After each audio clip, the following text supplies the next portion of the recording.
अपना जीवन दांव पर लगाकर स्त्री संतान को जन्म देती है। पुत्र के जन्म में अपना नया जीवन खोजती है।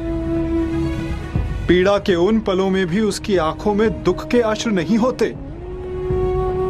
मुख पर प्रसन्नता, मन में संतोष होता है।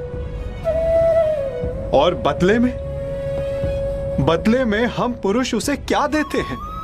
पुरुष के किए गए हर कार्य का दंड अंततः स्त्री को भुगतना पड़ता है। क्यों?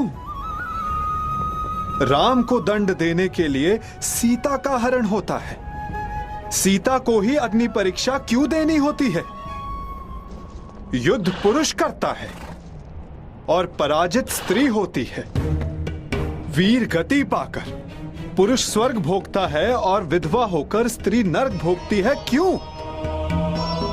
क्यों पुरुष का अहंकार जगता है और स्त्री की स्वतंत्रता को सुला दिया जाता है?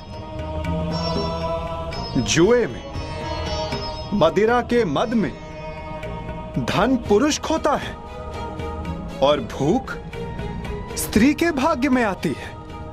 क्यों?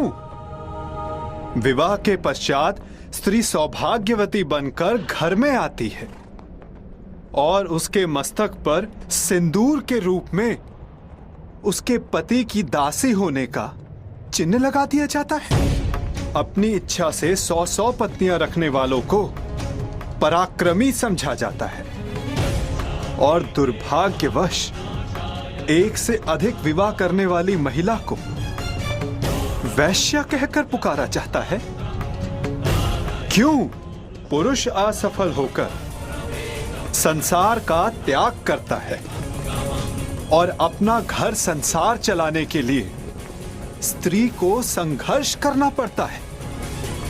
क्यों हम पुरुषों के हर दुष्कर्म का फल स्त्री को भुगतना पड़ता है?